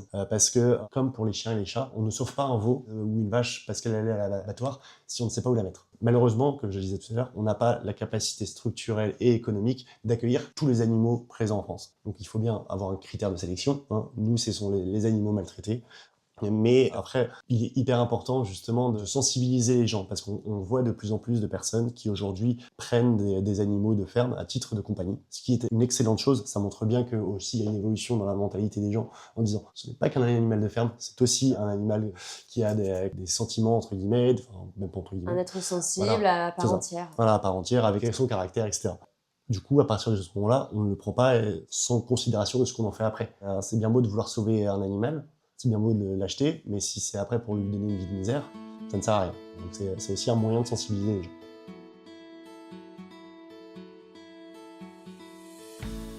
De manière générale, que ce soit les opérations de retrait, que ce soit les audits, que ce soit toute l'activité de l'OABA, elle est financée uniquement par les dons, uniquement, une petite exception que je vais soulever après, et elle est financée par le don des donateurs. Les opérations de retrait, c'est de l'ordre de 1 million, 1,5 million par an, en termes de frais pour l'OABA. On a le troupeau du bonheur, où c'est de l'ordre de 400 000 euros par an, et après ce sont les activités d'audit, de communication, d'administratif, ce qui fait qu'en moyenne, on a plus ou moins 85% de notre budget qui est lié aux actions de terrain. Ce qui fait que, effectivement, ce qui à la fois nous attriste un petit peu quand même, c'est qu'on nous dit, mais l'OABA, mais personne ne vous connaît. C'est vrai qu'on n'est pas une association très connue, alors que ça fait plus de 60 ans qu'on existe, hein. On sait qu'on n'est pas très connu par rapport à d'autres associations type Fondation Bardot. D'ailleurs, petite anecdote, si Brigitte Bardot a été sensibilisée sur la condition de mise à mort des animaux, c'est via l'OABA. Parce que en 1962, elle passe à la télé avec un pistolet d'abattage, Brigitte Bardot, qui lui avait été donné par Jacqueline Gilardoni, qui a créé l'association en 1961, soit un an plus tôt. Petite anecdote. Mais voilà, effectivement, on n'est pas connu, mais parce qu'on a 80% de notre budget qui est dans l'action, on va dire l'action de terrain, et pas dans la communication. Et donc, c'est le choix qu'on a fait, c'est de mettre l'argent là où il y a besoin, et pas sur la communication, sans dire qu'il n'y a pas besoin de communication, mais dans l'action concrète. Et ce qui fait que voilà, aujourd'hui, on ne vit que de dons et de legs, à l'exception d'une petite partie, c'est-à-dire pour les opérations de retrait, parce qu'en fait on fait le travail de l'État, hein, c'est pour les animaux de compagnie, il y a des fourrières qui sont financées par l'État, ça n'existe pas pour les animaux de ferme. Et dans ces cas-là, l'État fait appel aux associations type OABA. Et pour cela, nous avons obtenu, alors c'est pas une aide régulière, c'est-à-dire qu'on a eu en 2024, pour l'année 2024 et pour l'année 2026, une aide totale de 300 000 euros. Donc, si on fait le calcul, on a 300 000 euros pour 2024, 2025, 2026, sachant que les opérations de retrait pour ces 3 années-là nous ont compté plus ou moins 3 millions, 4 millions. Donc c'est même pas 10% de ce que ça coûte, ce qui n'empêche pas que ça a le mérite d'exister et il ne faut pas cracher dans la soupe. Mais voilà, tout le reste, c'est financé par des dons et par des legs. Donc c'est aussi ça qu'il faut mettre en avant, c'est qu'aujourd'hui, la protection animale, elle ne vit pas sans les dons des particuliers ou des legs. Et donc voilà. Au niveau des partenaires du troupeau du bonheur, on a des besoins en structure porcine. Structure porcine, aujourd'hui, c'est une galère sans nom pour trouver des structures porcines plein air qui accepteraient d'avoir des animaux à vie. Alors évidemment, je ne l'ai pas précisé, hein, mais chaque éleveur est rémunéré pour la garde des animaux dans le troupeau du bonheur. C'est-à-dire qu'on paye les frais de bouche de l'animal, donc c'est un prix forfaitaire par jour par animal. On paye les frais vétérinaires, mais par contre, c'est vrai que l'éleveur en lui-même est bénévole dans le sens où son activité de soins, d'apporter la nourriture, etc., enfin de surveillance, elle est bénévole. Et en structure porcine, aujourd'hui, c'est très très compliqué.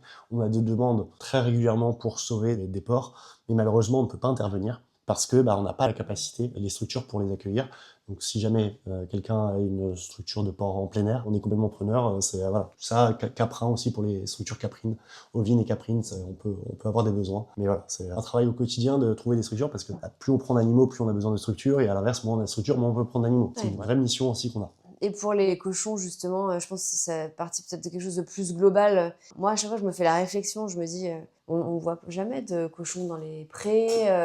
ils sont toujours dans des porcheries ou encore pire, en batterie. Enfin voilà, mais c'est un problème qui est vraiment plus général, je trouve, pour les cochons. C'est ceux qui sont, je sais pas les chiffres exactement, mais bon, le jambon, tout ça. Enfin, on en consomme énormément et je trouve que c'est très mal fait, quoi. Oui, bah, on a 80, je sais plus si c'est 95 ou 99%, en tout cas c'est très, très élevé, de la production porcine qui est faite en intensif.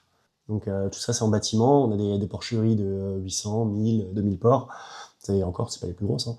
Le fait de ne pas avoir de cochons en plein air, Ouais. c'est malheureusement pas du tout étonnant, parce que aujourd'hui c'est pas le choix qui est fait par cette Moi, production. c'est un des trucs qui me choque le plus. Alors moi, je suis végétarienne et je suis vraiment acquise à la cause des animaux de ferme. Et je rêve un jour d'avoir mon mini sanctuaire avec mes petits animaux à moi.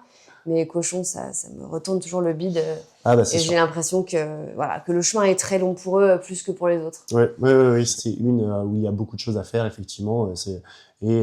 Justement, l'étiquette bien-être animal, entre autres, est une des façons aussi de forcer la profession à s'améliorer. Je sais que voilà, on respecte une réglementation européenne sur le bien-être animal, avec notamment la sortie des cages. Le cochon est très fortement impacté parce que aujourd'hui, un cochon, il est dans un système de contention qui fait qu'il ne peut pas bouger. Voilà, c'est très compliqué actuellement.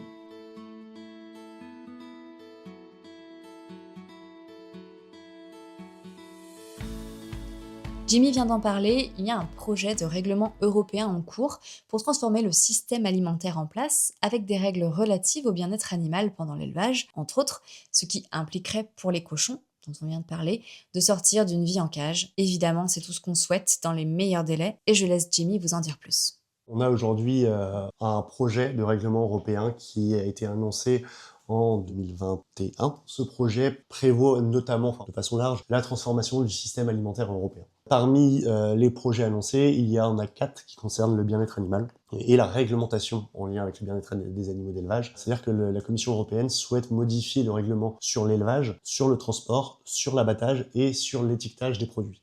Ça a été annoncé en 2021. L'objectif, je crois, de mémoire était 2025 ou 2024. Évidemment, la Commission est en retard, ce qui n'est pas du tout étonnant.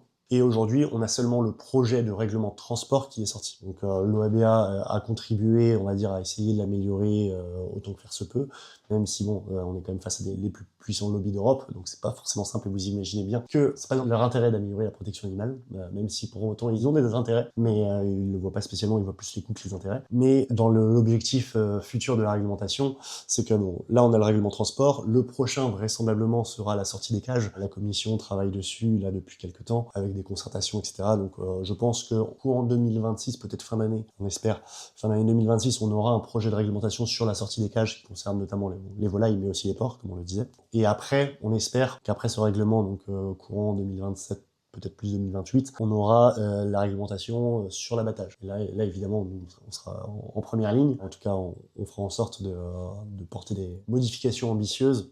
C'est très bien, c'est pas forcément parce qu'on le porte que ce sera accepté, mais en tout cas, voilà. Si nous, on n'y croit pas, personne n'y croira. Voilà, c'est ce que j'allais dire. C'est ça.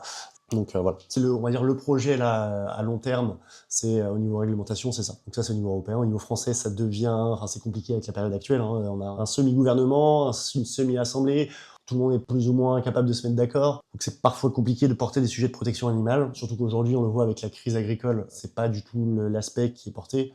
On le voit avec la loi du plomb, qui, outre les néonicotinoïdes, on a l'augmentation des seuils pour créer des élevages de plus en plus grands. L'action qui est menée par le ministère de l'Agriculture actuellement, c'est plus sur l'intensification de l'élevage que sur une sortie des cages. Donc voilà, c'est des actions législatives à long terme. Et après, au niveau du court et moyen terme, on a l'action contre le ministère de l'Agriculture là, qui est pendante. Et on a toujours continué les retraits parce que ça ne s'arrête jamais. On a des sollicitations tous les jours, et on a après la gestion de notre refuge, continuer les audits, développer l'étiquette bien-être animal, notamment sur les vaches laitières. Voilà, on s'ennuie pas, on a plusieurs axes d'amélioration. Le combat entre guillemets continue, parce que encore une fois, si nous on n'y croit pas, personne n'y croira, et c'est notre rôle que d'emmener les autres avec nous. Carrément. Non, mais c'est déjà vachement bien ce que vous faites. Donc, franchement, bravo pour tout ce que vous faites. J'ai vu passer, juste pour... on peut finir là-dessus, si tu veux, un post sur le Mercosur. Vous avez fait une publi sur les réseaux sociaux. Est-ce que tu te sens d'en dire un mot de l'impact du Mercosur Alors, c'est un sujet qui est hyper technique, et même moi, j'ai pas tous les tenants et aboutissants. Mais ce qu'on sait, c'est que effectivement, la réglementation européenne est quand même mieux-disante, sans dire qu'elle respecte l'animal, elle est mieux-disante que les autres réglementations, notamment celle du Brésil, Brésil, Amérique du Sud, parce que c'est pas que le Brésil qui est concerné. Et le problème, c'est qu'aujourd'hui, donc, on va importer des viandes d'animaux qui ont eu des conditions de vie qui sont très, très mauvaises, et que le consommateur, aujourd'hui, n'a pas la possibilité de savoir d'où vient cette viande-là. Parce que autant sur, effectivement, quand il va acheter son poulet, son bœuf, son beefsteak, il va pouvoir voir d'où vient la viande, origine Brésil, Argentine, France, ça il pourra le voir. Néanmoins, dans les plats préparés, typiquement, on va dire, vous achetez votre blanquette de veau, Maggi, ou Picard, etc. C'est pas toujours simple de savoir d'où provient la viande. Des fois c'est indiqué, des fois non. Elle provient d'Amérique du Sud ou d'un autre pays, elle a été transformée en Europe, donc il y a marqué origine Europe. Enfin, c'est très très compliqué. Et en fait, il est là le principal problème, c'est que le consommateur aujourd'hui va effectivement avoir peut-être de la viande moins chère parce que les coûts de production là-bas sont moins chers. Mais quel type de viande est faite dans quelles conditions, en termes de bien-être animal, en termes de santé sanitaire, etc. Ça va être très compliqué de savoir.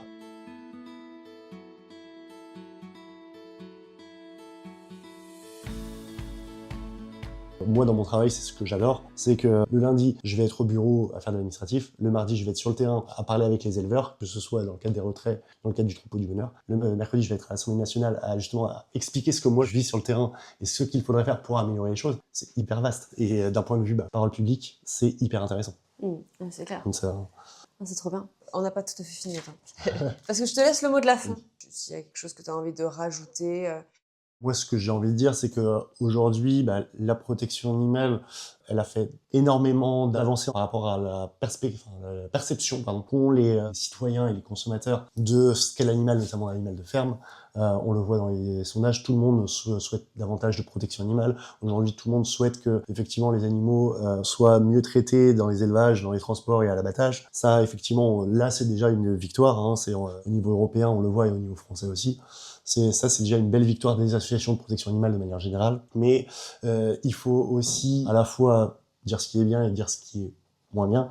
C'est-à-dire qu'aujourd'hui, on a un problème avec la consommation. La consommation de viande augmente d'année en année et pas forcément la bonne consommation de viande. C'est-à-dire qu'on va aller au plus vite et au moins cher, pour caricaturer, alors qu'on devrait peut-être faire l'inverse, faire moins de viande, mais mieux de viande avec de la bonne viande. Ce qui permettrait d'être raisonné sur cette consommation et derrière de pouvoir mieux rémunérer les éleveurs, mieux respecter les animaux et prendre soin de sa santé. Donc c'est là l'élément essentiel aujourd'hui, c'est qu'on a tous conscience de ce qu'est un animal aujourd'hui, on sait que c'est un être sensible, mais aujourd'hui il reste à le traduire dans les actes.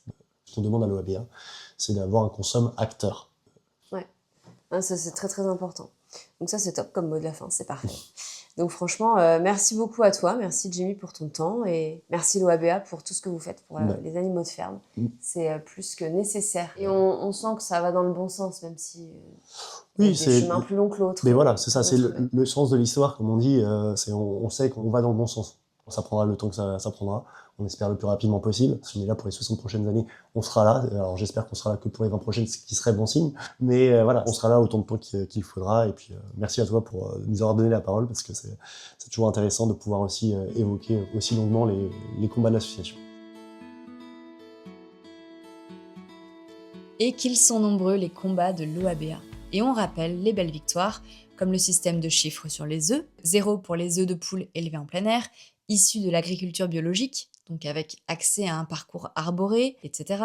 1 pour les œufs de poule élevés en plein air, donc accès à minima sur une cour. 2 pour les œufs de poule élevés au sol, donc elles se déplacent librement mais uniquement en bâtiment. 3 œufs de poule élevés en cage. Cage, c'est le joli mot pour dire batterie, hein, donc l'animal n'est pas libre de ses mouvements. Jacqueline Gilardoni, fondatrice de l'OABA, qualifiait d'ailleurs ces œufs comme des œufs de souffrance. Ce mode d'élevage est d'ailleurs interdit aujourd'hui, en Suisse notamment, ou au Royaume-Uni, mais pas encore en France, malheureusement. On espère bientôt que ça pourra être le cas, mais déjà, d'avoir un système pour informer directement sur les œufs et expliquer d'où ils viennent, c'est déjà une avancée majeure qu'on peut attribuer à l'OABA, entre autres. Alors, puisqu'on parle de volailles, on n'a pas parlé du broyage des poussins mâles dans cet épisode, parce qu'il y a trop de sujets à aborder, malheureusement, sur le sort des animaux d'élevage. On ne pouvait pas tout aborder. Sachez quand même que le broyage des poussins mâles est interdit depuis 2023 en France, en tout cas pour la filière des poules pondeuses, parce que malheureusement, des dérives continuent d'exister dans la filière poulet de chair. On aura peut-être l'occasion d'en reparler dans un prochain épisode. En tout cas, c'est aussi un combat de l'OABA qui dénonce notamment que la réglementation en cours ne protège pas non plus les canetons femelles du broyage dans la filière foie gras. Bref, il y a encore tant à faire. Mais des choses avancent. Et autre victoire, l'abattage avec étourdissement, reconnu par décret en 1964, même si le combat est toujours en cours contre l'abattage sans étourdissement, qui provoque de longues minutes de souffrance aux animaux. On rappelle aussi tous les retraits d'animaux d'élevage maltraités, les audits en abattoir, aller voir ce que personne n'a envie d'aller voir, mais le faire quand même, malgré la difficulté de la tâche.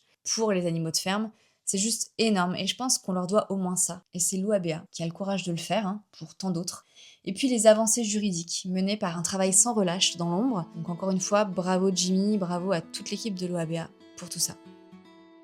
J'espère sincèrement qu'avec Jimmy, on vous a gardé jusqu'au bout de ce formidable épisode consacré aux animaux de ferme et qu'il vous aidera, j'espère, à avoir un regard plus éclairé sur le sujet et sur les actions que vous pouvez mettre en place dans votre mode de consommation pour préserver ces animaux de la souffrance. Moi, ça m'a fait aussi beaucoup réfléchir, notamment souvent quand on entend une dérive dans un abattoir, révélée par une enquête aux images difficiles. Moi, la première, je me dis, mais il faut que cet abattoir ferme, un point c'est tout.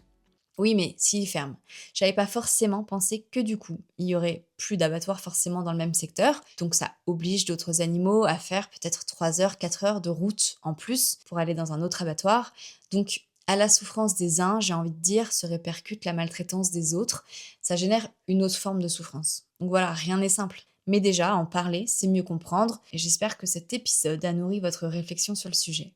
Merci à vous pour votre écoute, si vous êtes encore là, si vous êtes resté jusqu'au bout. N'hésitez pas d'ailleurs à nous commenter l'épisode sur les réseaux sociaux et à le partager à votre échelle autour de vous. N'oubliez pas aussi que vous pouvez informer les autres, donc si vous partagez l'épisode, vous pouvez aussi consommer différemment.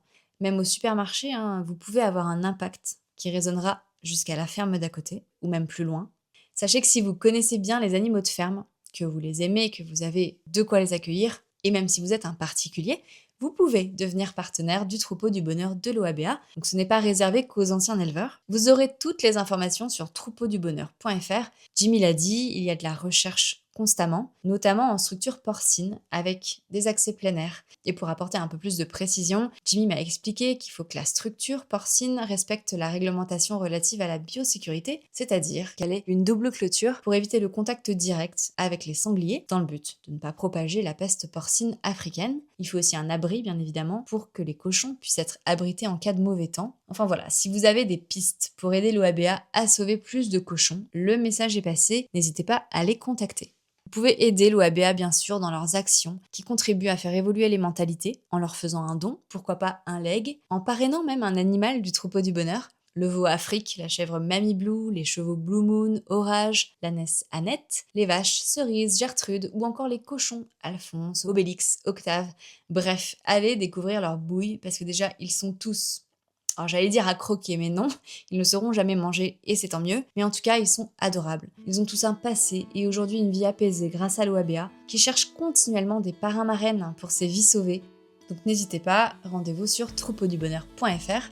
Vous pouvez aussi montrer votre soutien à ce troupeau magnifique en achetant un petit produit à l'effigie du troupeau du bonheur dans leur boutique solidaire. Vous pouvez aussi regarder toutes les associations de protection des animaux de rente qui ont émergé ces derniers temps, un peu partout en France. Ça fait vraiment plaisir de voir qu'il n'y a plus que des associations dédiées aux animaux de compagnie, même si bien sûr le travail de ces associations reste essentiel. Mais c'est génial, je trouve, de saluer qu'il y a de plus en plus de sanctuaires pour les animaux de rente qui ont la chance du coup de sortir du circuit et de pouvoir vivre une autre vie que celle qu'on leur impose initialement. Voilà, c'est beau, je trouve, de se dire qu'on est de plus en plus à changer notre regard sur ces animaux qui sont encore une fois des vies sensibles et précieuses. Voilà, cet épisode était dense, mais tellement nécessaire je pense, et comme je le disais au début, ce sont des animaux de rente, alors j'ai horreur de cette expression mais c'est comme ça qu'on les appelle, ces animaux de rente qu'on médiatise le moins, donc je suis très contente d'avoir consacré cet épisode à l'OABA, que je salue encore pour leur travail souvent dans l'ombre mais essentiel dans le monde dans lequel on vit pour les animaux de ferme. Et parce que je pense qu'au fond, on leur doit bien ça. Merci d'avoir écouté cet épisode de l'Écho des Museaux. J'espère que ce podcast vous a apporté de la connaissance et vous donne envie d'agir à votre niveau parce qu'il suffit parfois de toutes petites actions pour changer positivement la vie d'un animal.